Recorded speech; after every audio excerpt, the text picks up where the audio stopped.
தமிழ்நாட்டின் கருவூலம் எப்படி திசை மாறி உருமாறி தேய்ந்து ஓய்ந்து கிடைக்கிறதுன்னு சொன்னாங்க.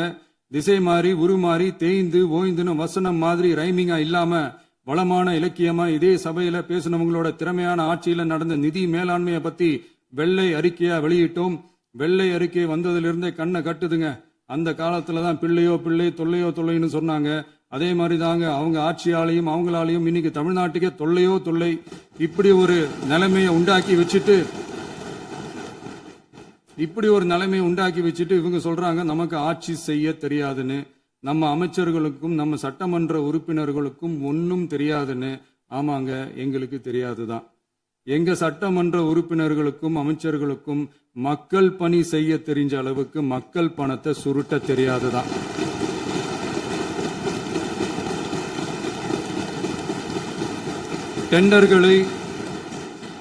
டெண்டர்களை முறைப்படுத்த தெரிஞ்ச அளவுக்கு அதோட ரேட்டை உயர்த்தி ஊழல் செய்ய தெரியாதுதான்.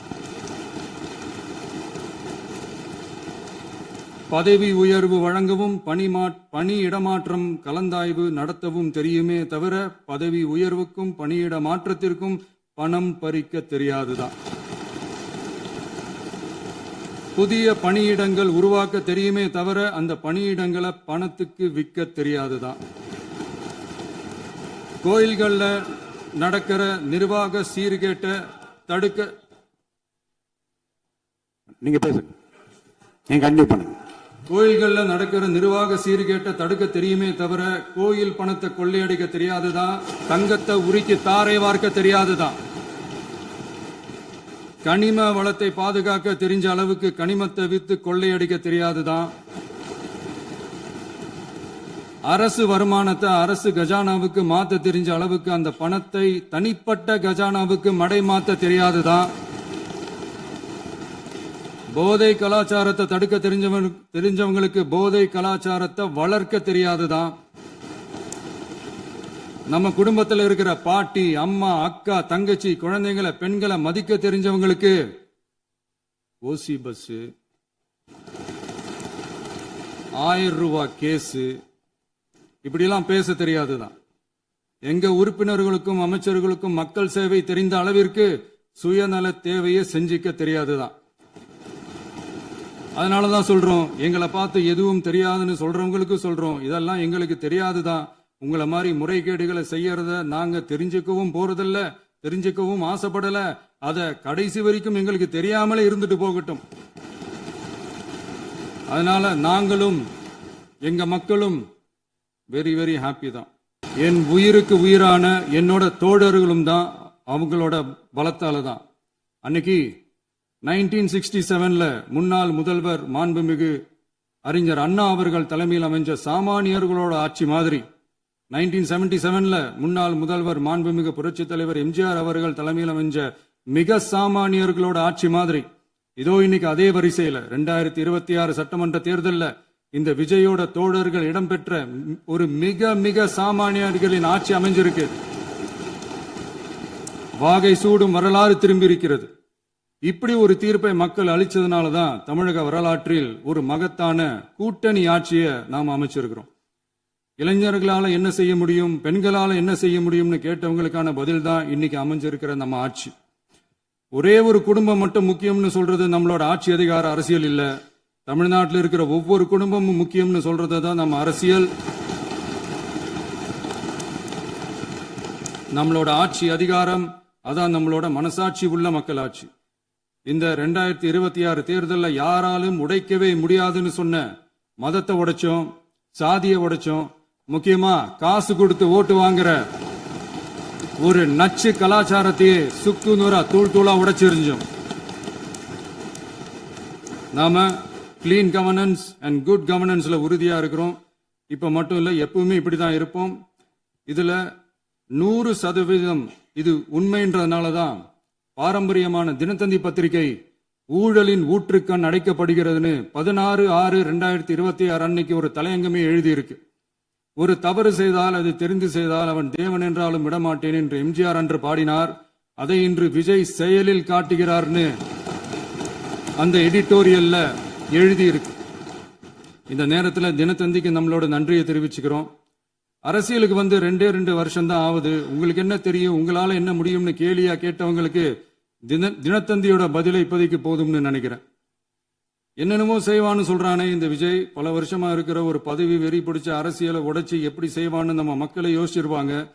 இதோ இப்போ நம்ம மக்களுக்கு புரிஞ்சிருக்கும். இப்பவும் சொல்றோம், இது வெறும் ஆரம்பம் தாங்க. இந்த மாபெரும் சபையிலிருந்து கேட்கிற மக்களே, நமக்கு கொஞ்சம் அவகாசம் கொடுங்க. இதுக்கு முன்னாடி, அதாவது 2017 கடைசியில இருந்து 2026 ஏப்ரல் வரைக்கும் இருந்த புண்ணியவான்கள் ஆட்சியில ஒவ்வொரு டிபார்ட்மெண்ட்லயும் போட்ட ஏராளமான ஓட்டைகளை அடைச்சிக்கிட்டே படிப்படியா மக்களுக்கு நல்லதையும் செஞ்சுக்கிட்டே வருவோம். அதனாலதான் நமக்கு எதிரா யார் யாரோ சேரவே மாட்டாங்கன்னு நினைச்சவங்க எல்லாம் ஒன்னா சேர்றாங்க. நம்ம ஆட்சிக்கு டேட்டு குறிக்கிறாங்க.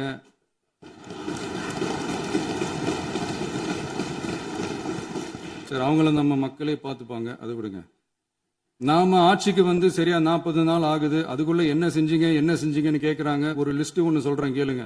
பெண்கள் பாதுகாப்புக்காக சிங்கப்பெண் சிறப்பு படை, 200 யூனிட் வரை கட்டணமில்லா மின்சாரம், போதைப் பொருள் ஒழிப்புக்காக தனிப்படை, குறுவை நெல் சாகுபடியை ஊக்குவிப்பதற்காக 134.83 கோடி சிறப்பு தொகுப்பு திட்டம், வழிபாட்டு தலம், ஸ்கூல், பஸ் ஸ்டாண்டுன்னு அதுக்கு பக்கத்துல இருக்கிற 717 மதுபான கடைகள் மூடப்பட்டன.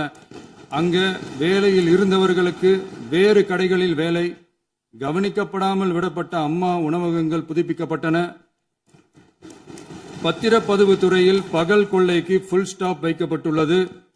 வருகையில்லா ஆவண பதிவு முறை கொண்டுவர உத்தேசிக்கப்பட்ட செயல்பாட்டில் உள்ளது. அரசு மற்றும் தனியார் மருத்துவமனையில் ஸ்கேன் மையங்களில் கருவுறுவதற்கு முன் மற்றும் பின் ஏற்படும் தவறுகளை கண்காணிக்கவும், மருத்துவ நிறுவனம் முறைப்படுத்தும் சட்ட விதிகள் பின்பற்றப்படுகிறதா என கண்காணிக்கவும், மருத்துவ மற்றும் ஊரக பணிகள் இயக்கத்தின் பயன்பாட்டிற்காக 40 புதிய வாகனங்கள் வழங்கப்பட்டுள்ளது. கூட்டுறவு வங்கியின் ஏழை எளிய மக்கள் வாங்கிய கடனுக்கு முதல் முத்தாய்ப்பாக ரூபாய் 2045 கோடி தள்ளுபடி வழங்கி ஆணையிடப்பட்டுள்ளது. ஒன்றிய அரசிடம் கேட்டுக்கொண்டதற்கிணங்க கடந்த 2 வருடமாக நிறுத்தி வைக்கப்பட்ட இருந்த ஜல் ஜீவன் மிஷன் திட்டம் புதுப்பிக்கப்பட்டு ஜல் ஜீவன் மிஷன் திட்டம் 2.0 நடைமுறைக்கு கொண்டு வரப்பட்டுள்ளது. 18,500 கோடி அளவில் உறுதியளிக்கப்பட்ட காஞ்சிபுரம் மாவட்டத்தில் மைய விரிவாக்க திட்டம், கோயம்புத்தூரில் மின்னணு பொருட்கள் மற்றும் மின்னணு அமைப்புகள் உற்பத்தி திட்டம் மற்றும் திருவள்ளூர் மாவட்டத்தில் காட்டுப்பள்ளி LNT கப்பல் கட்டும் தளம் விரிவாக்க திட்டத்திற்கு ஒப்பந்தங்கள் போடப்பட்டுள்ளன. அனைத்து நிர்வாக நடவடிக்கைகளும் மின்னணு முறையில் மாற்றம் கொண்டு வர நடவடிக்கை எடுக்கப்பட்டு வருகிறது. சட்டவிரோத கல்குவாரி மற்றும் அனுமதியின்றி கனிமங்களை எடுத்துச் செல்வது தடுக்கப்பட்டுள்ளது. பல்வேறு குவாரிகள் சீல் வைக்கப்பட்டுள்ளன.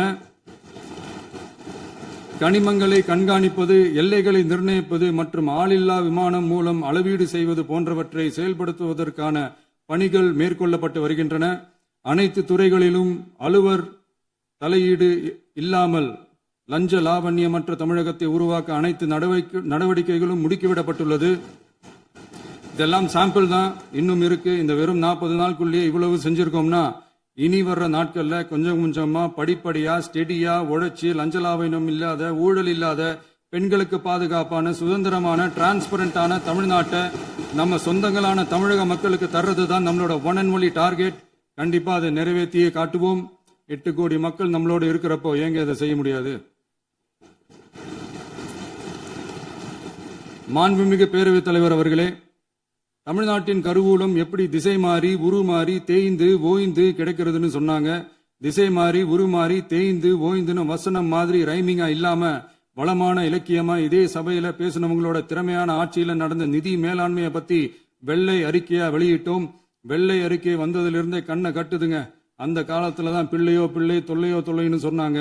அதே மாதிரி தாங்க அவங்க ஆட்சியாலையும் அவங்களாலையும் இன்னைக்கு தமிழ்நாட்டுக்கே தொல்லையோ தொல்லை. இப்படி ஒரு நிலைமையை உண்டாக்கி வச்சுட்டு இவங்க சொல்றாங்க நமக்கு ஆட்சி செய்ய தெரியாதுன்னு. நம்ம அமைச்சர்களுக்கும் நம்ம சட்டமன்ற உறுப்பினர்களுக்கும் ஒன்னும் தெரியாதுன்னு. ஆமாங்க, எங்களுக்கு தெரியாதுதான். எங்க சட்டமன்ற உறுப்பினர்களுக்கும் அமைச்சர்களுக்கும் மக்கள் பணி செய்ய தெரிஞ்ச அளவுக்கு மக்கள் பணத்தை சுருட்ட தெரியாதுதான்.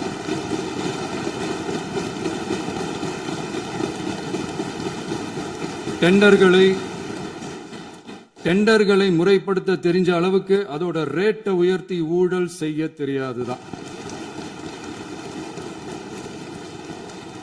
பதவி உயர்வு வழங்கவும் பணி இடமாற்றம் கலந்தாய்வு நடத்தவும் தெரியுமே தவிர பதவி உயர்வுக்கும் பணியிட மாற்றத்திற்கும் பணம் பறிக்க தெரியாதுதான். புதிய பணியிடங்கள் உருவாக்க தெரியுமே தவிர அந்த பணியிடங்களை பணத்துக்கு விற்க தெரியாதுதான். கோயில்கள்ல நடக்கிற நிர்வாக சீர்கேட்டை தடுக்க நீங்க பேசுங்க. நீங்க கண்டினியூ பண்ணுங்க. கோயில்கள்ல நடக்கிற நிர்வாக சீர்கேட்டை தடுக்க தெரியுமே தவிர கோயில் பணத்தை கொள்ளையடிக்க தெரியாதுதான். தங்கத்தை உருக்கி தாரை வார்க்க தெரியாதுதான். கனிம வளத்தை பாதுகாக்க தெரிஞ்ச அளவுக்கு கனிமத்தை வித்து கொள்ளையடிக்க தெரியாதுதான். அரசு வருமானத்தை அரசு கஜானாவுக்கு மாத்த தெரிஞ்ச அளவுக்கு அந்த பணத்தை தனிப்பட்ட கஜானாவுக்கு மடை மாத்த தெரியாதுதான். போதை கலாச்சாரத்தை தடுக்க தெரிஞ்சவங்களுக்கு போதை கலாச்சாரத்தை வளர்க்க தெரியாதுதான். நம்ம குடும்பத்தில் இருக்கிற பாட்டி, அம்மா, அக்கா, தங்கச்சி, குழந்தைங்களை, பெண்களை மதிக்க தெரிஞ்சவங்களுக்கு ஓசி பஸ், 1000 ரூபாய் கேஸ், இப்படிலாம் பேச தெரியாதுதான். எங்க உறுப்பினர்களுக்கும் அமைச்சர்களுக்கும் மக்கள் சேவை தெரிந்த அளவிற்கு சுயநல தேவையை செஞ்சிக்க தெரியாதுதான். அதனாலதான் சொல்றோம், எங்களை பார்த்து எதுவும் தெரியாதுன்னு சொல்றவங்களுக்கு சொல்றோம், இதெல்லாம் எங்களுக்கு தெரியாதுதான். உங்களை மாதிரி முறைகேடுகளை செய்யறத நாங்க தெரிஞ்சுக்கவும் போறதில்ல, தெரிஞ்சுக்கவும் ஆசைப்படல. அத கடைசி வரைக்கும் எங்களுக்கு தெரியாமலே இருந்துட்டு போகட்டும். அதனால நாங்களும் எங்க மக்களும் வெரி வெரி ஹாப்பி தான். மாண்புமிகு பேரவைத் தலைவர் அவர்களே, எதிர்ப்பவர்கள் எதிர்க்கட்சி என்பதற்காக எங்கள் ஆட்சி மீது 1000 பழி போடலாம். ஆனாலும் தமிழக மக்களுக்கு உண்மையை உணர்த்த வேண்டியது நம்மளோட கடமை. மின்வெட்டை பொறுத்தவரை தமிழ்நாடு மின்மிகை மாநிலமாக இருந்தாலும் கடந்த காலங்களில் ஏற்பட்ட நிர்வாக குளறுபடிகளும் மின்சார சாதனங்கள் மற்றும் மின் மாற்றிகளில் ஏற்படும் பழுதாலும் வேண்டுமென்றே சிலரின் நடவடிக்கைகளாலும் இந்த மின்வெட்டிற்கு காரணமாக உள்ளது. மின் விநியோக மீட்பு நடவடிக்கைகளை ஒருங்கிணைப்பதற்காக எதிர்பாராமல் இரவு நேரங்களில் ஏற்படும் மின் தடங்களை விரைந்து சரி செய்வதில் 10 உயர்மட்ட கண்காணிப்பு குழுக்கள் மற்றும் 125 சிறப்பு மின் தடை நீக்க ரோந்து வாகனங்கள் வழங்கப்பட்டு 24 மணி நேரமும் கண்காணிக்கப்படுகிறது. கூடுதலாக தற்போது 77 புதிய மின் தடை நீக்க மையங்களும் உருவாக்கப்பட்டுள்ளன. விரைவில் இந்த மின்வெட்டு நிலைமை அறவே நீக்கப்படும்.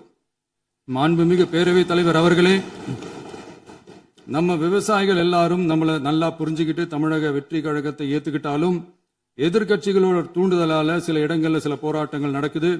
எதிர்கட்சிகள் என்னதான் சித்து வேலை செஞ்சாலும் விவசாய பெருமக்கள் எல்லாரும் நம்ம ஆட்சி அவங்களுக்கான ஆட்சி தான் நல்லா புரிஞ்சுதான் வச்சிருக்கிறாங்க.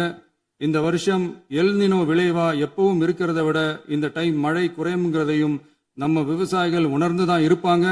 இருந்தாலும் நம்ம அரசு நம்ம விவசாயிகளோட வாழ்வாதாரத்துக்காக பக்கபலமாகவும் உறுதியாகவும் துணை நிற்கும்ங்கிறத தெரிவிச்சுக்கிறோம்.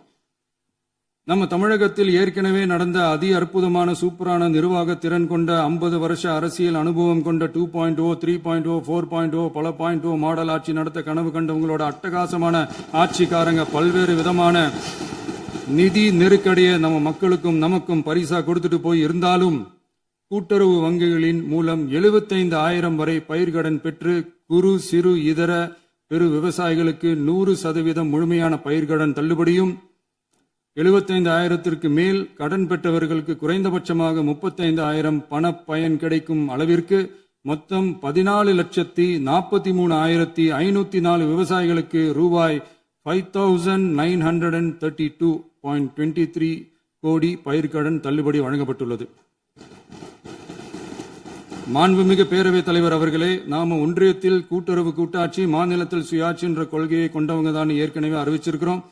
தற்போதைய ஒன்றிய அரசு சார்ந்த கட்சியுடன் அரசியலில் கொள்கை அளவில் நேர் எதிராக நிற்கிறவங்க தான் நாம. அதே சமயத்தில் எதுக்கெடுத்தாலும் கண்ணை மூடிக்கிட்டு ஒன்றிய அரசோட மோதல் போக்கை விரும்புறவங்க நாம இல்ல. நமக்கு எப்பவுமே தமிழகத்தின் வளர்ச்சி மட்டும்தான் முக்கியம். அதுக்காக நம்மளோட அரசியல் ரீதியான கொள்கைகளையோ மாநில உரிமைகளையோ கொஞ்சம் கூட விட்டு கொடுக்கவே மாட்டோம். அதுல